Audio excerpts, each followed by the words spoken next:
गावो दोग्धा गोपालनन्दनः पार्थो वत्सः सुधीः भोक्ता दुग्धं गीतामृतं महत्। वसुदेवसुतं देवं कंसचाणूरमर्दनं देवकी परमानन्दं देवं श्रीकृष्णं वन्दे जगद्गुरुं। श्रीकृष्णं वन्दे जगद्गुरुं। श्रीकृष्णं वन्दे जगद्गुरुम्। अथ नवमोऽध्यायः। ॐ श्रीभगवानुवाच इदं तु ते गुह्यतमं प्रवक्ष्यामि अनसूयवे ज्ञानं विज्ञानसहितं यज्ञात्वा मोक्षसे अशुभात्। राजविद्या राजगुह्यं पवित्रम् इदमुत्तमं प्रत्यक्षावगमं धर्म्यं सुसुखं कर्तुम् अव्ययम्। अश्रद्धधानाः पुरुषाः धर्मस्यास्य परं तप अप्राप्य मां निवर्तन्ते मृत्युसंसारवर्त्मनि। मया तदमिदं सर्वं जगद् अव्यक्तमूर्तिना मत्स्थानि सर्वभूतानि न चाहं तेषु अवस्थितः। न च मत्स्थानि भूतानि पश्य मे योगमैश्वरम्। भूतभृन्न च भूतस्थो ममात्मा भूतभावनः। यथाकाशस्थितो नित्यं वायुः सर्वत्र गो महान् तथा सर्वाणि भूतानि मत्स्थानि इति उपधारय। सर्वभूतानि कौन्तेय प्रकृतिं यान्ति मामिकाम्। कल्पक्षये पुनस्तानि कल्पादौ सृजाम्यहम्। प्रकृतिं स्वाम् अवष्टभ्य विसृजामि पुनः पुनः। भूतग्रामम् इमं कृत्स्नम् अवशं प्रकृतेर्वशात्। न च मां तानि कर्माणि निबध्नन्ति धनञ्जय। उदासीनवदासीनम् असक्तं तेषु कर्मसु मयाध्यक्षेण प्रकृतिः सूयते सचराचरं। हेतुनानेन कौन्तेय जगद्विपरिवर्तते।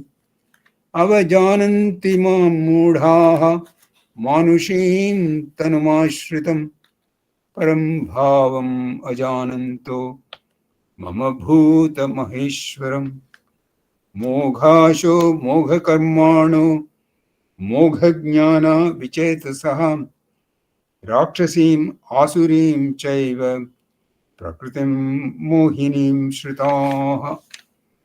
महात्मानस्तु मां पार्थ दैवीं प्रकृतिम् आश्रिताः भजन्त्यनन्यमनसो ज्ञात्वा भूतादिम् अव्ययम्। सततं कीर्तयन्तो मां यतन्तश्च दृढव्रताः नमस्यन्तश्च मां भक्त्या नित्ययुक्ता उपासते। ज्ञानयज्ञेन चाप्यन्ये यजन्तो माम् उपासते एकत्वेन पृथक्त्वेन बहुधा विश्वतो मुखम्। अहं क्रतुरहं यज्ञः स्वधाहमहमौषधम् मन्त्रोऽहम् अहमेवाज्यम् अहम् अग्निः अहं हुतम्। पिताहमस्य जगतो माता धाता पितामहः वेद्यं पवित्रम् ओंकार ऋक्साम यजुरेव च। गतिर्भर्ता प्रभुः साक्षी निवासः शरणं सुहृत्। प्रभवः प्रलयः स्थानं निधानं बीजमव्ययम्। तपाम्यहमहं वर्षं निगृह्णाश्च सृजामि च अमृतं चैव मृत्युश्च सदसच्चाहम् अर्जुन। त्रैविध्या सोमपास्पूतपापा यज्ञैरिष्ट्वा स्वर्गतिं प्रार्थयन्ते तें पुण्यम् आसाद्य सुरेन्द्रलोकम् अश्नन्ति दिव्यान् दिवि देवभोगान् त्रैविध्या मां सोमपापूतपापा यज्ञैरिष्ट्वा स्वर्गतिं प्रार्थयन्ते तें पुण्यमासाध्य सुरेन्द्रलोकमश्नन्ति दिव्यान् दिवि देवभोगान् ते तं भुक्त्वा स्वर्गलोकं विशालं क्षीणे पुण्ये मर्त्यलोकं विशन्ति एवं त्रयी धर्मम् अनुप्रपन्ना गतागतं कामकामा लभन्ते ते तं भुक्त्वा स्वर्गलोकं विशालं क्षीणे पुण्ये मर्त्यलोकं विशन्ति एवं त्रयी धर्मम् अनुप्रपन्ना गतागतं कामकामा लभन्ते अनन्याश्चिन्तयन्तो मां ये जनाः पर्युपासते तेषां नित्याभियुक्तानां योगक्षेमं वहाम्यहम् येऽप्यनन्यदेवता भक्ता यजन्ते श्रद्धयान्विताः तेऽपि मामेव कौन्तेय भजन्त्य विपरिपूर्वकम् अहं हि सर्वयज्ञानां भोक्ता च प्रभुरेव च न तु माम् अभिजानन्ति तत्त्वेनाश्यन्ति अहं हि सर्वयज्ञानां भोक्ता च प्रभुरेव च न तु माम् अभिजानन्ति तत्त्वेन अतश्यन्वन्ति ते यान्ति देवव्रता देवान् पितृप्यान्ति पितृव्रताः भूतानि यान्ति भूतेज्यां यान्ति मध्याजिनोऽपि माम् यान्ति देवव्रता देवान् पितॄन् यान्ति पितृव्रताः भूतानि यान्ति भूतेज्यां यान्ति मध्याजिनोऽपि माम् पत्रं पुष्पं फलं तोयं यो मे भक्त्या प्रयच्छति तदहं भक्त्युपहृसम् अश्नामि प्रयतात्मनः यत्करोषि यदश्नासि यज्जुगोषि तदासि यत्तपस्यसि कौन्तेय तत्कुरुष्व मत् अर्पणम् शुभफलैरेवं मोक्षसे कर्मबन्धनैः संन्यासयोगयुक्तात्मा विमुक्तो मामुपैष्यसि शुभफलैरेवं मोक्षसे कर्मबन्धनैः संन्यासयोगयुक्तात्मा विमुक्तो मामुपैष्यसि समोहं सर्वभूतेषु न मे द्वेष्ट्योऽस्ति न प्रियः ये भजन्ति तु मां भक्त्या मयि तेषु चाप्यहम् अपि चेत् सुदुराचारो भजते माम् अनन्यभाक् साधुरेव स मन्तव्यः सम्यक् व्यवसितो हि सः क्षिप्रं भवति धर्मात्मा शाश्वच्छन्तिं निगच्छति कौन्तेय प्रतिजानीहि न मे भक्तः प्रणश्यति क्षिप्रं भवति धर्मात्मा शाश्वच्छन्तिं निगच्छति कौन्तेय प्रतिजानीहि न मे भक्तः प्रणश्यति मां हि पार्थ व्यपाश्रित्य येऽपि स्युः पापयोनयः स्त्रियो वैश्याः तथा शूद्राः तेऽपि यान्ति परां गतिम् किं पुनर्ब्राह्मणाः पुण्याः भक्ता राजर्पयस्तथा अनित्यम् असुखं लोकम् इमं प्राप्य भजस्व माम् मन्मना भव मद्भक्तो भव मध्याजी मां नमस्कुरु मामे वैश्यसि एवं युक्त्वा आत्मानं मत्परायणः मन्मना भव मद्भक्तो मध्याजी मां नमस्कुरु मामे वैश्यसि युक्त्वैवाम् आत्मानं मत्परायणः ओम तत्सदित् श्रीमद्भगवद्गीतासु उपनिषत्सु ब्रह्मविद्यायां योगशास्त्रे श्रीकृष्णार्जुन संवादे राजविद्या राजगुह्य योगो नाम नवमोऽध्यायः. I believe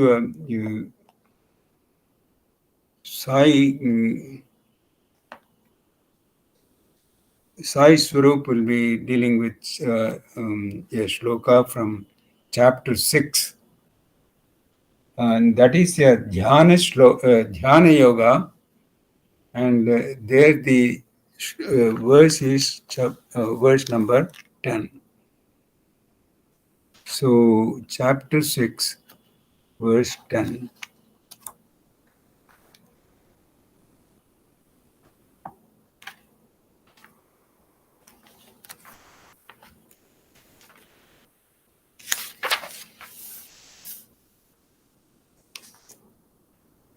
Chapter 6, Dhyana Yoga, verse 10. Yogi yujita sadatam atmanam rahasi sthita ekaki sata chittatma nirashihi aparigraha yogi yunjita satatam atmanam rahasi sthita ekaki yata chittatma sata chittatma or yata chittatma nirashihi aparigraha. That is all I have for chapter 6 to chant. So now I request Sarda Hatti to resume her presentation for chapter 9, and I believe it is on verse. Sairam Uncle, Sairam to all. Now, first, Sai Swarup will present after completion. I'll start. Okay.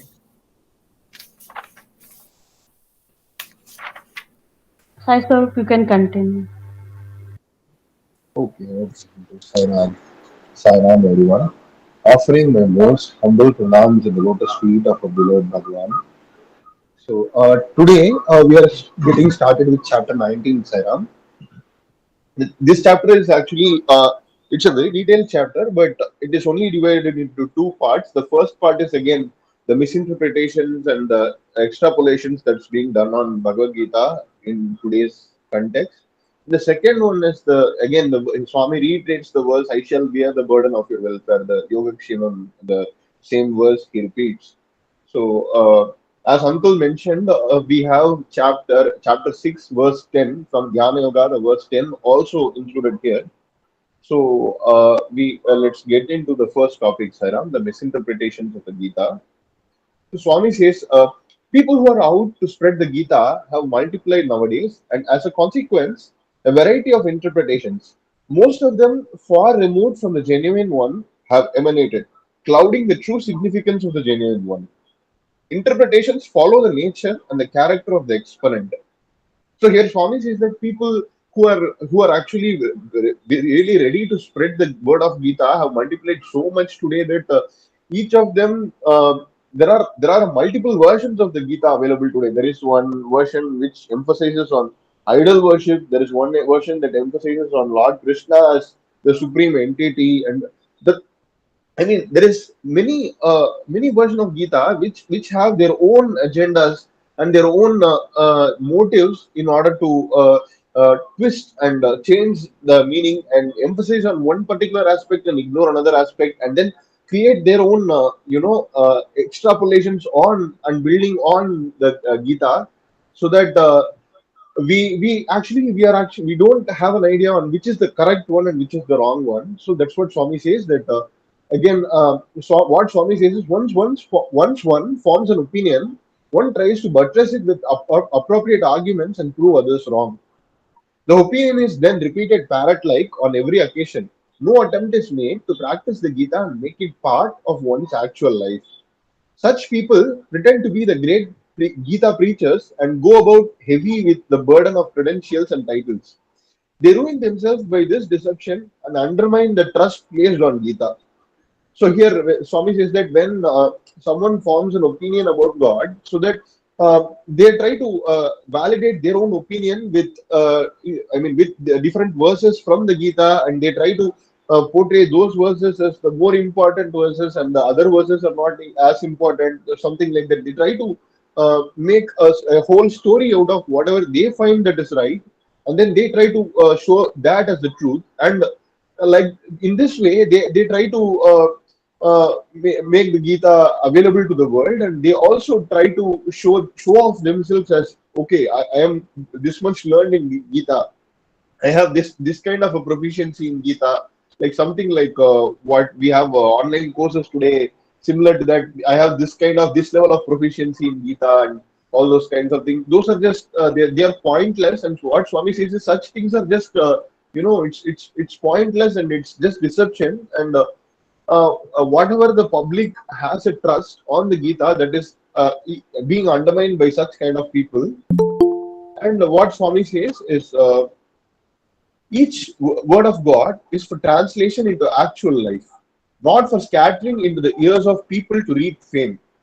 But the times have gone so awry that today the words are misused for acquiring publicity and praise.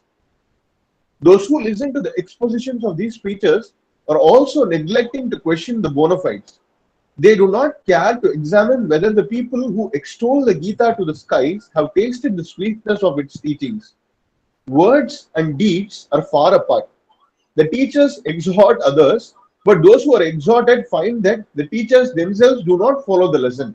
No, not even one in a million.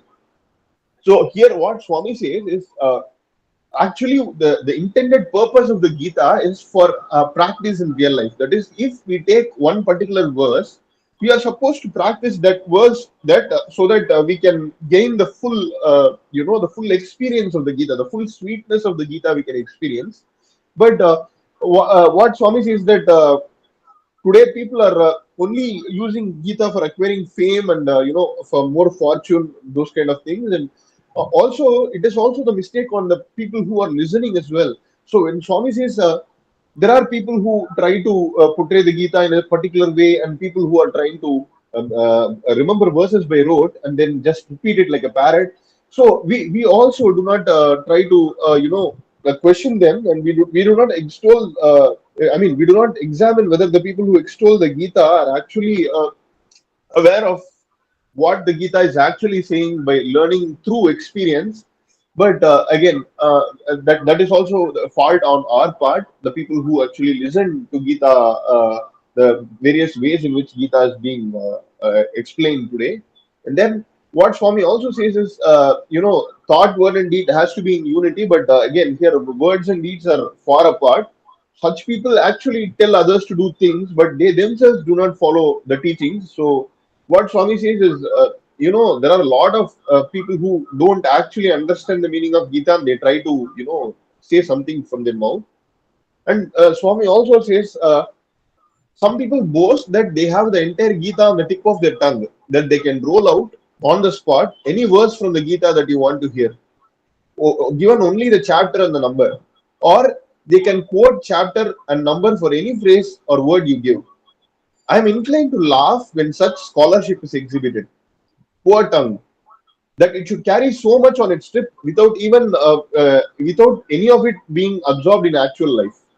A gramophone record can repeat as well as they can with equal benefit to itself. So here Swami says that there are also people who actually have the capability to remember any verse if we just give the chapter number and verse number, and also if we give a particular phrase, then we can say, hey, it is in this chapter, it is in this yoga, and we have this reference here. And what Swami says is, when such kind of a scholarship is being exhibited, that's actually very, it's funny, and it's actually quite sad, because such people do not actually experience the Gita, but rather go on. It's like a race that they go into, and they try to make it a competition of who knows Gita better. That kind of an attitude should not be there, is what Swami says. And Swami compares such people to a gramophone record, like a tongue that just repeats the verse without knowing the sweetness of the verse is similar to a gramophone record which plays music without actually being to experience music. So that's what Swami says. And Swami says practicing one verse certainly yields more benefit than learning all the verses by rote and retaining them in memory. Arjuna proved every word of Krishna true by practicing it. His sincerity won him the grace of Krishna. So, what Swami here emphasizes is, we can, rather than learning 700 verses that are in the Gita, we can just learn one verse and practice it. Like we should learn it, we should understand the meaning, and then we should put it into practice. So that has more benefit than learning all the verses of Gita by rote and then not, practicing even one of them. That's what Swami says. And Swami says that even Arjuna is the kind of a person who practiced every word that Krishna had mentioned, and he also proved it to be true. So that's why he could win the grace of Lord Krishna. Then Swami continues, it is a pity that even extremely learned Pandits at the present time are unaware of the thrill of putting into practice a single word of the Gita. What then are we to say of the unlearned, the ignorant? In short, even some very reputed exponents of the Gita are playing false to its teaching, acting contrary to the message. To the song of the Lord, each one adds a fancy note of their own to demonstrate their special twist in scholarship or their favorite predilection. Let's consider one example of this type. The 10th verse of chapter 6 of the Gita declares that accepting help from others, parigraha, is a great sin. Now, those who accept the Gita as authority should act accordingly, avoiding help, right? Parigraha means accepting even for the upkeep of the body and the maintenance of dharma. So here, what Swami says is, even learned pandits are like they don't experience the Gita in full. So Swami says the unlearned people who are actually ignorant, how can we blame them, right? Even the learned pandits are not practicing it. So how can we blame people who haven't learned it?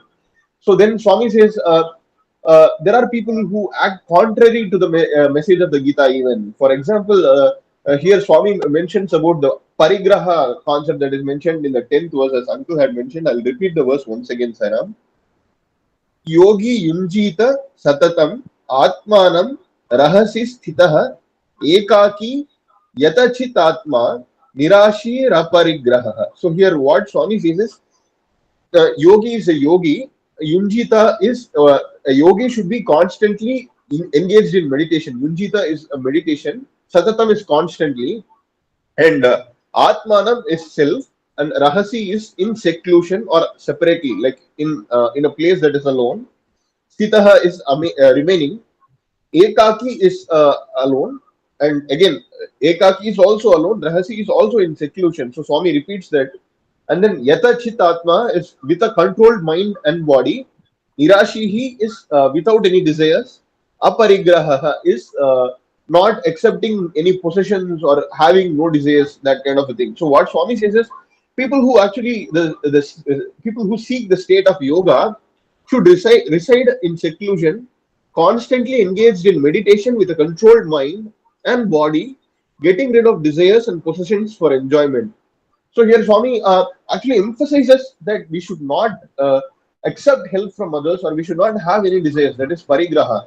So people who actually take Gita as the most supreme the truth and the word of God, they should not do it, right. They should not accept help from others, or they should not do anything like that. But what Swami says is, such people conveniently ignore this verse, and they conveniently ignore this point that Swami emphasizes, and they actually parigraha is actually even for dharma or self-sustenance, for keeping up the body, we should not accept it. It is what aparigraha means. So in that case, then how should such people, how such people can accept? So what Swami continues is, these peoples, however, do accept 99% of them. The condemnation of accepting help applies to all forms. There are no modifying circumstances or exceptions.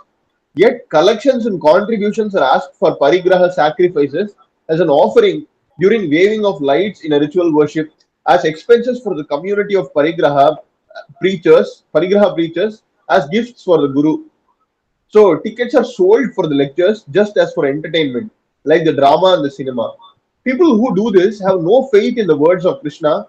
For they had they faith, they would not have behaved in such contrary ways. So here, what Swami says is, these kind of preachers, however, still they accept the 99% of whatever that is given to them, and they when we do arati, they take the dakshinas, and they take the, the whatever the donations that people give, and the gifts, like in multiple ways they take from the people. So tickets are sold for lectures, like they have a entry ticketing system where in a satsang they sell tickets, which is very irony. I mean, very much irony, because Swami has emphasized that such things should not be advertised or marketed or sold, but people keep doing that. So such people, is what Swami says is, they absolutely don't have any faith in Krishna or the words of Lord Krishna. For if they had faith, they would not have done such a thing.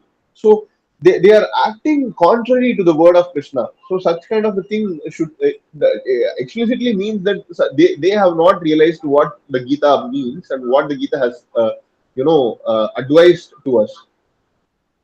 If they were convinced that it is wrong, they would not be tempted to act so. They explain the verse and feel that their duty is done. They do not feel the need to follow the advice. That is the spirit of the times, for this is the age of hypocrisy. People who watch this type of Gita preaching lose faith first in the preacher and later in the Gita itself. The publicity dissolves into mere pomp and vanity. So here, what Swami says is, if they were convinced, they would not do that, right? Like it is simple logic. When they actually believe that the Gita has advised us, and Lord Krishna has, like the Swami himself has come in front of us, and he has told us that, hey, don't do this, but still we do that. So what does that imply? We don't respect Swami, or we don't have faith in Swami, basically. So that means that. Uh, and also, what Swami says is, such kind of people think that, okay, if I advise to others, okay, my duty is done. I have spread the word of God, so that's sufficient for me. I don't have to follow it, so that does not apply to me. So that kind of an attitude is what prevails today. And what Swami also says is, such kind of people, like if we don't discriminate between an actual person who has experienced Gita and he is trying to extol the Gita, and when compared to a person who actually does not have any experience with Gita and just puts it in words but not into practice, when we look at such kind of people, we will lose faith. When someone teaches something and doesn't practice it, we lose faith, and this kind of a publicity will become like a something like a pomp and show and that kind of thing. But uh, and Swami also continues, the teachings of the Gita do not get the respect that the book gets. Thousands of people, when they see the sacred books, the Gita, Ramayana, the Bhagavata, the Bharata, etc., bow their heads, press them to their eyes, place them on their heads, keep them on a special seat in the shrine, and reverentially place a few flowers on them. They sit with closed eyes and, with teardrops rolling down their cheek, fall prostrate before the books and rise very much satisfied with themselves. All their reverence is for the stack of paper and not for the contents of the books, the subjects that they deal with. So again, how what Swami once mentioned in the previous chapter, how when people try to talk about Gita or talk about Lord Krishna or the word of God in general, they get very emotional and they try to cry and they try to show all that kind of things. But again, that similarly, people try to touch the books and keep it to their faces. They try to make puja to it. They try to put kumkum on the books. They place it in front of Swami and all those kinds of things. And then again, when they try to read the book, tears come from their eyes. They show all kinds of respect to the book. But if it is not put in practice, that respect is to the paper, but not the material. I mean, not the content that is in the book. That is that whatever the subject that is inside the book, that's not being respected, and the word of God is not being respected. But rather, the material book, the pieces of paper that are inside the book, that is what is being respected.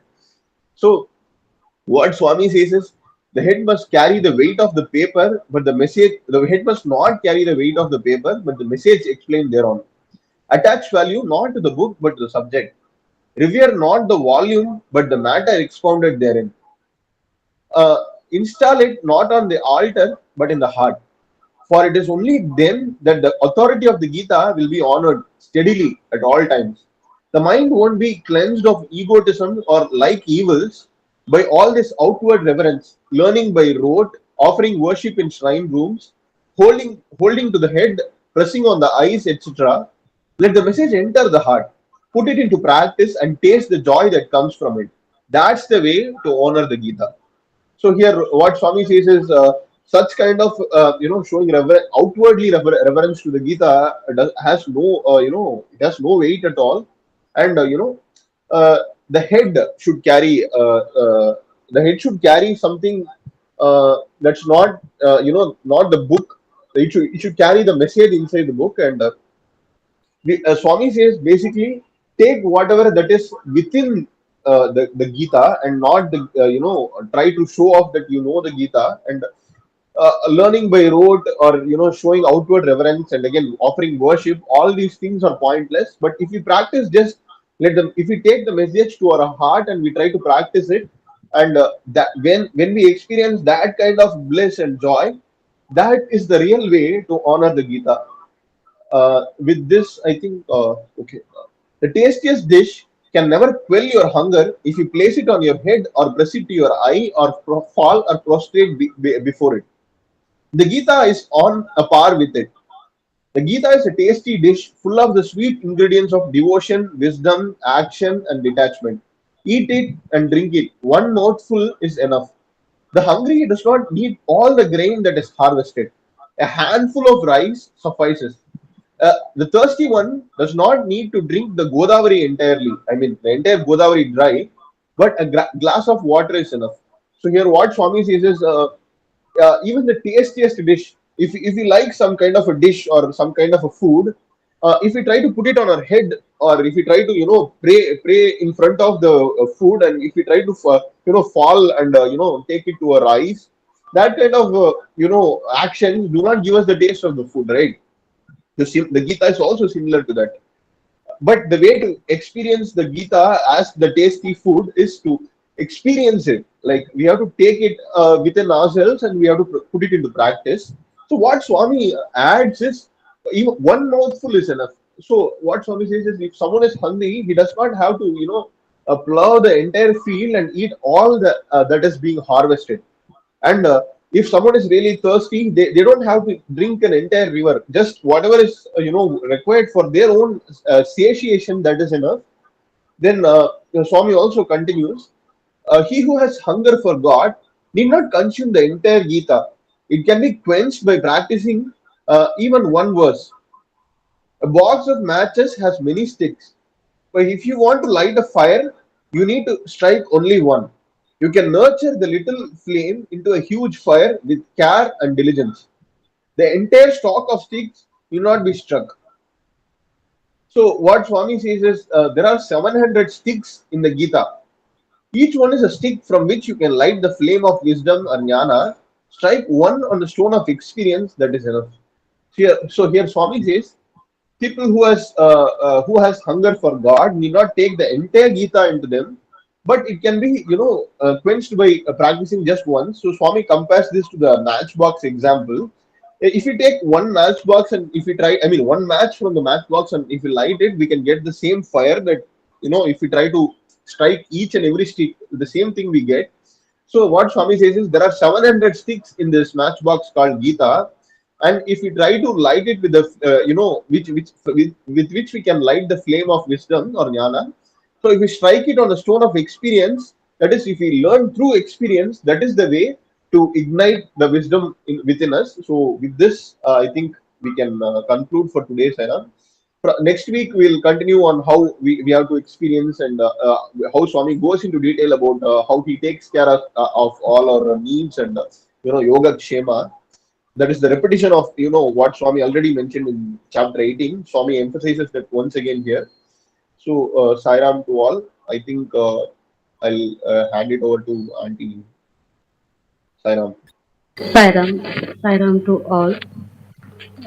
Yeah, I'm continuing with chapter 9, Raja Vidya Raja Guksha Yogam, verse 19.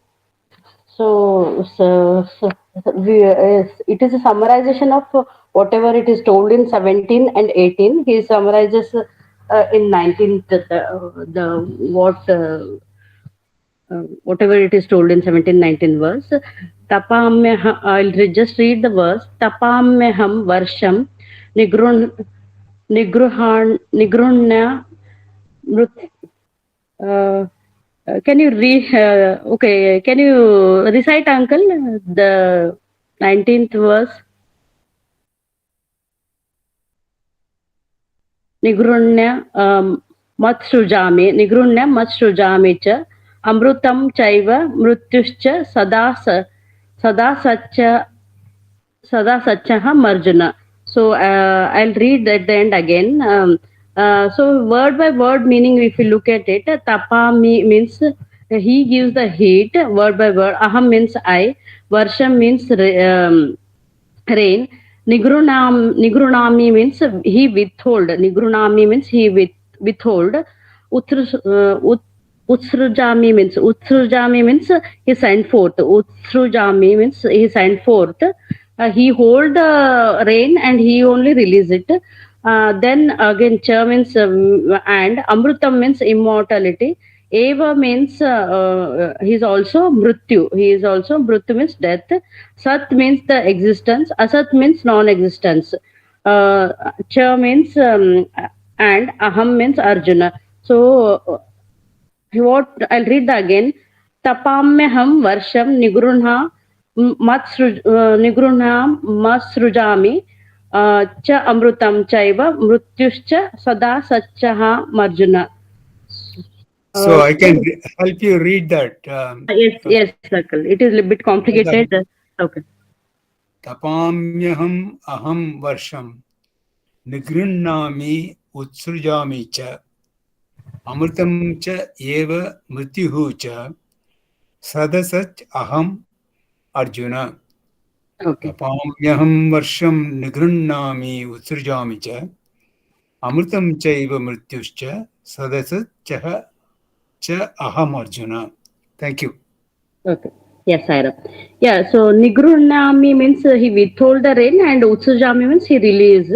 So translation is, I give heat, I hold back and send forth the rain.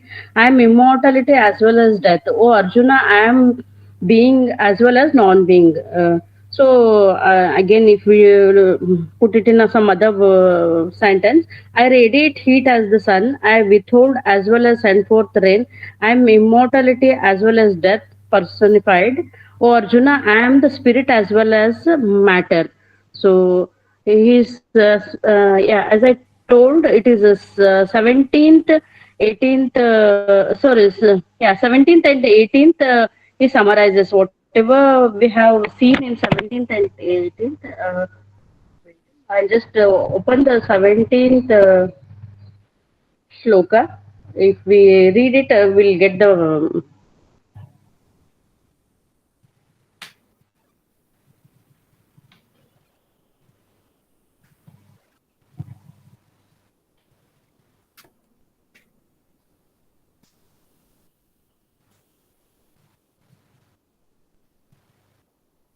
16th, 17th verses.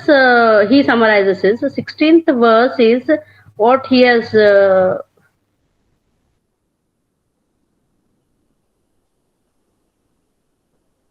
told. Yeah. aham kartrum, he has say aham kartrum yajna sadhuham aushadam mantroham Aushadham. sorry mantroham vagnam agnim raham hatum. So he has told here sacrifice yajna and yeah, he's aham means kartruhu. Aham means I, Kartru, sacrifice, he is Yajna, he is sacrifice, he is Swada, he is, Swada means whatever we offer it to the ancestors. Aham Aushadam, he has said, Aham medicine also, I am the herbs, all the plants are sacred syllable. Aham Ajaham, Ajam means Vajyam. ghee. Okay, ajam, yeah, ghee or the which we get from the butter. I am the agni. So he is mentioned what is God means. He has mentioned in this verse all these things: sacrifice, yajna, ghee, and aushadam, the swada which we offer it to the ancestor. All these things, and in the 17th, he has. I'll just read out the 17th. पिताहमस्य जगतो माता धाता पितामह vedam pavitram Onkar ruksama yajurveda. He has mentioned he is pita, he is mata, he is dhata, he gives and he is pavitra veda, he is omkar also. We know that it is clear when we read. So in 17th, he is all mentioned that he is all four Vedas. He is Omkara, he is Pita, and he is Mata, and he is Dhata. In 18th, he has mentioned, Shri Krishna has mentioned, Gatir Bharta Prabhu Sakshi Nivasa Sharanam Suruta Prabhuva Pralaya Sthanam Nidhanam Bijam Avyam. So he is Gati, the goal of our life. He is the supporter. He is the Sakshi, means he witnessed everything. He is abode. He is the shelter, Suhruta. He is the Prabhu. He is the friend. He is the Pralaya dissolution. He is the origin. He is origin. He is the Pralaya. He is the Sthanam, foundation, Nidhanam. He is Bijam. He is the seed also. So he has mentioned, Lord Krishna has mentioned, Gatir Bhata Prabhu Sakshi Nivasa Sharanam Surutam Prabhuva Pralaya Sthanam Nidhanam Bijam Avyam. Our goal life is he is the Lord, he witnessed everything, he is the abode, he is the shelter, he is the friend, he is the origin, he is the he only destroy everything. He has mentioned all these things. In 19th, what he summarizes everything. So we cannot we cannot describe with this all these words. God means we cannot describe with all these words. He again tells that he is separate from us. The Supreme Lord being completely independent in himself solely is different from all the above mentioned things. Whatever he has mentioned in 16, 17, 18, actually he is not that. He is separate from us. At he is inseparable from them all being their essence. At he is inseparable from all the being their essence. Thus he is known by them. So example we can relate. So Swami Chinmayananda, he has explained that he is like a father who has set up business. After 70 age or something, he may go to some saint and say, I have given up, I am retired now, I have given up all the things to my, I handed over everything to my sons, he says. When he meet son, he asks, oh, you are lucky, your father has given everything to you, now you are running the business. He'll ask, he'll give the way tough look, and he says, no, not at all. He's not coming to office. He'll ask, no, he's not coming, and he is not interfering in your business. Somewhat we can say, but what he has got all the authority to sign a check, so we cannot invest wherever we want. So something like that we can relate God. So he'll give the independence, freedom to do everything whatever we want. So at the same time, he has the power to squeeze. He can send it to. He can transform us also. So he has controlled the power. He has given the freedom. At the same time, he has at any moment he can transform us. He can destroy us. So that is the control he has. God has. We can relate it to this example. I hope it is clear. Okay. So I'll read again the sentence. The Supreme Lord, being completely independent in himself, solely is different from all the above mentioned in 16th, 17th, 18th verse. Yet he is inseparable from them, all being their essence. Thus he is known by them. So the understanding is that understanding of God is according to our qualification. Whatever God we cannot define. It is according to our understanding.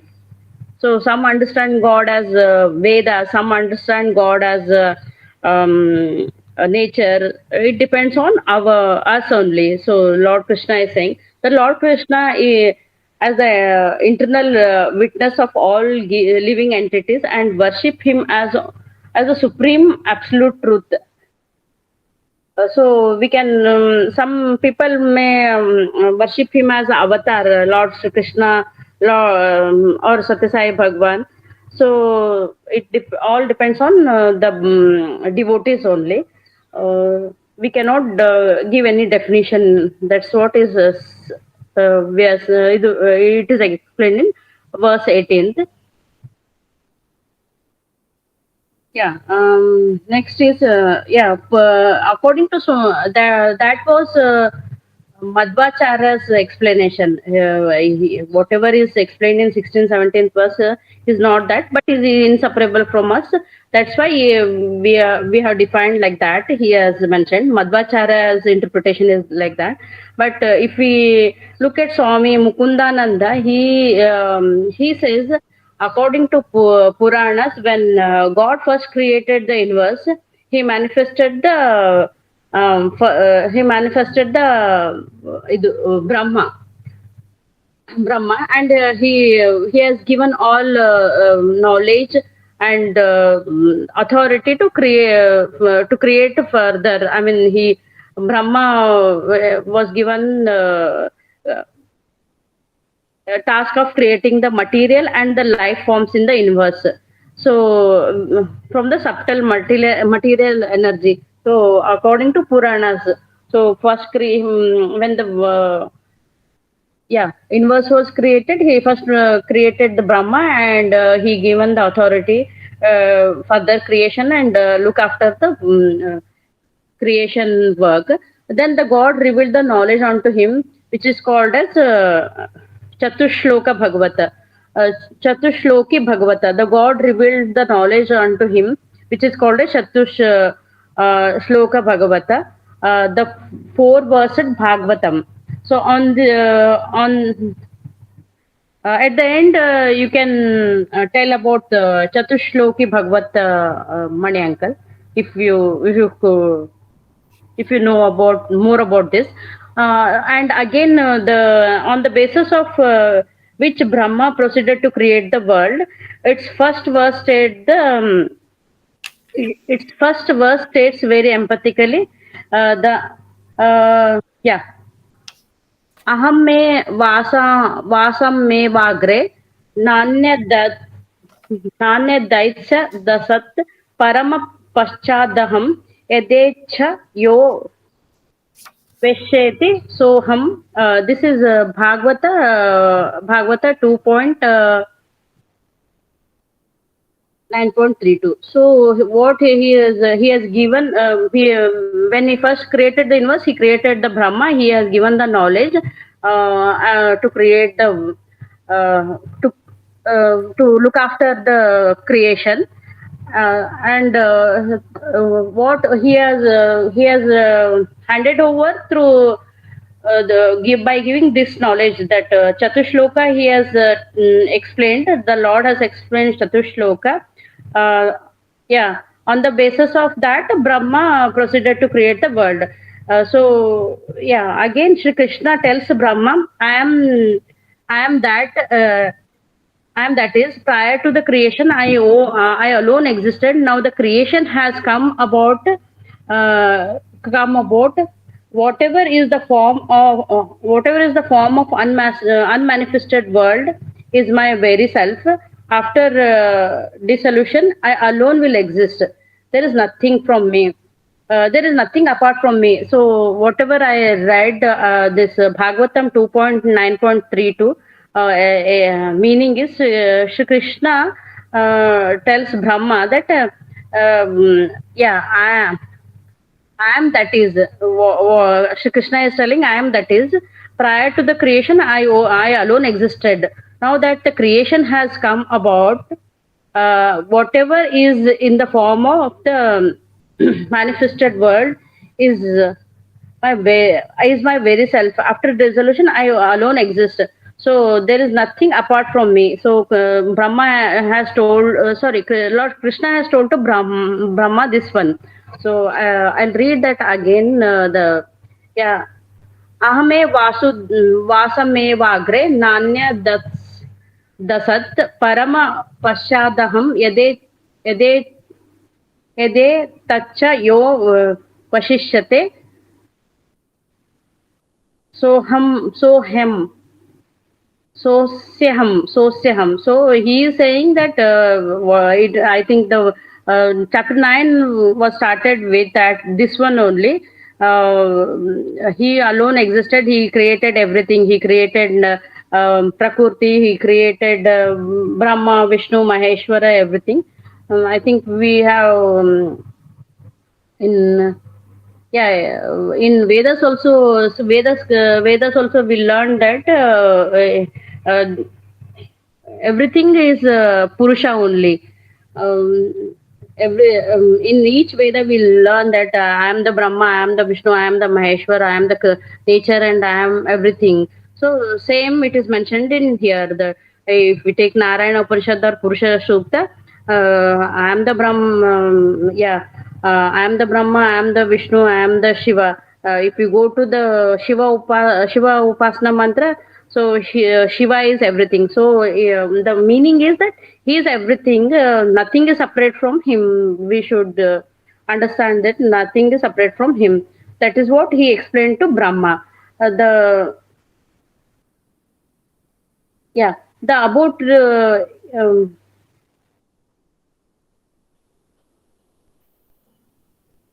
so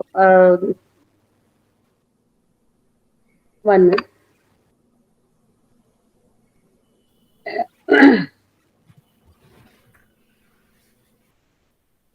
So the summary is we cannot define Lord. It is according to our individual thinking, and we have to take a wise call to understand God.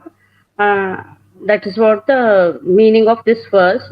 Whatever is explained in 16th, 17th, 18th is summarized here. We cannot define him. That's what we can say that.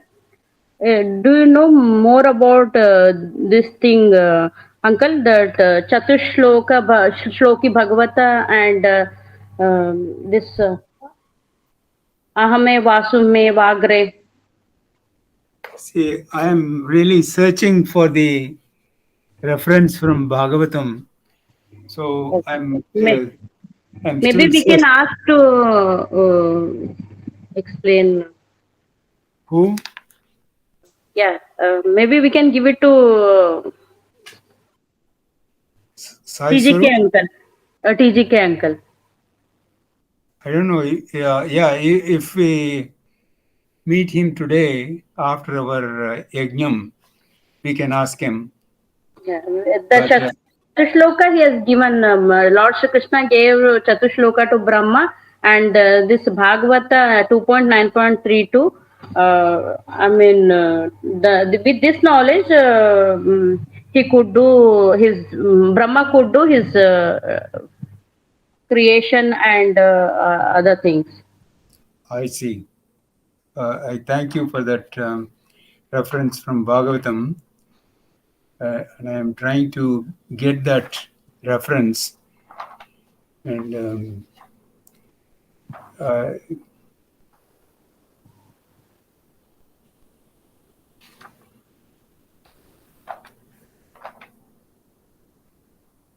yeah, we The can TGK uncle, definitely.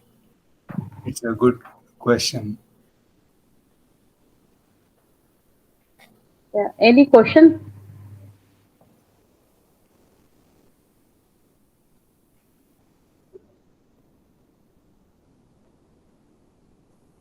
Oh, I see.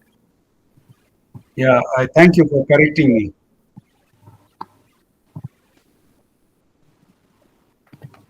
I am still searching for the Bhagavatam reference by Sharda Hatti. I think Swami Mukundananda has given the meaning. The about truth implies that the material with which we worship is also God. When people uh, hold when people visit the holy Ganga river, they immerse the lower half of the body in the river. Then they lift the water in their palms and pour it to the into the Gangas. In this way, they use the Ganga water itself to worship it. Similarly, when the god one second. Similarly, when the God is all that exists, then the material for worshipping Him is also non-different. Also non-different from Him. Thus, the previously is, as stated in 16:17, Sri Krishna reveals that he is Vedas. He the sacrifice fire syllable Om. The clarified butter and the act of offering, no matter what form and sentiment of our devotion, there is nothing apart from the God that we can offer to Him. Never. So that's what. Nothing. I think the Bhagavatam 2.9.32 meaning is this one only. Yeah, thank you, Sharda Hatti. I got it. It reads 2.9.32 of Bhagavatam. That means the second book, chapter 9, verse 32. It is Ahameva Asamvega Asamevagre Asamevagre Nanyadhyas Sadasat Param. This is for English translation. I have difficulty Okay, reading. Nanya Datsa Dasat. Nanyadhyas Sadasat Param Paschad Paschad Aham Yadetacha Yo Vasishyeta So Sosmyaham. So I see this in English. I am having a difficult time reading that. So what Shri Krishna says is tells Brahma, I am all that is. Prior to creation, I alone existed. Now that creation has come about, whatever is in the form of manifested world is my very self. After dissolution, I alone will exist. There is nothing apart from me. And then, just like you said, the about truth implies that the material with which we worship is also God. So when people venerate the holy Ganges, they immerse the lower half of their body in the water, in the river. Then they lift the water in their palms and pour it into the Ganges. In this way, they use the Ganges water itself to worship it. Similarly, when God is all that exists, then the material for worshipping Him is also not different from Him. Thus, As previously stated in verses 16 and 17, Sri Krishna reveals that he is the Vedas, the sacrificial fire, the syllable Om, the clarified butter, and the act of offering. No matter what the form and sentiment of our devotion, there is nothing apart from God that we can offer to Him. Nevertheless, it is the sentiment of love that pleases God, not the material of the offering, which is what you said also. Yeah, that is very nice. And it's very nice that next time, as Sai Swarup said, tomorrow when we have TGK Uncle's class, we can ask him to, further enlighten us about this particular reference from the book 2, verse 9, and chapter 9 and verse 32 of Bhagavatam. Yes, uncle. Yeah, if we know about Chatushloka also. Where is that reference from for the Chatushloka? Swami Mukundananda site only. Oh, yeah, First, yeah, yeah. correct. Then God revealed the knowledge unto him, that is to Brahma, which is called the Chatushloki Bhagavat, the 4-versed Bhagavatam, which is what we read just now, on the basis of which Brahma proceeded to create the world. Its verse states very emphatically, Aham eva asam ahamevasam eva agre nanyadhyat sadasat param paschat aham yadetacha yo vasishyeta so smyaham. So that is the shloka. See, if it is in Sanskrit, then I read much faster than from the English transliteration, where it is, the compound is very different from that in. Yeah, even this shloka, the verse tapamyaham varsham mutsrujami cha Nigrunnami amrit utsujami cha. See, in Sanskrit, nigrunnam utsrujami.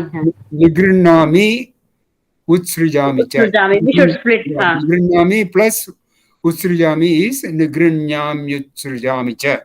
It is a compound word. So make it simpler. Nigrunnami Utsrujami. utsujami. Amrutanchaiva Yeah. mrutyuscha sada satchaham Arjuna. Yeah. See, in Sanskrit, we have compounding of several nouns, just like in German. See, for instance, tapami, aham, varsha, aham, varsham, nigrinnami, utsrujami cha, amritam cha, eva, mrityuhu cha, sadasat cha, aham, Arjuna. So when you compound all this, then it becomes tapamyahamaham varsham, nigrinnam yutsujami cha, amritam chaiva mrityuscha, sadasat chaham Arjuna. Yeah, yes, uncle. I think 16, 17, 18, whatever Lord Shri Krishna defined as God, now he summarizes in this one. That, Correct. that is. Very If good. no, You've done a great job. if no questions, I think we can conclude. Sure. Yeah, we can conclude. Om Shanti Shanti Shanti. Sairam Sairam.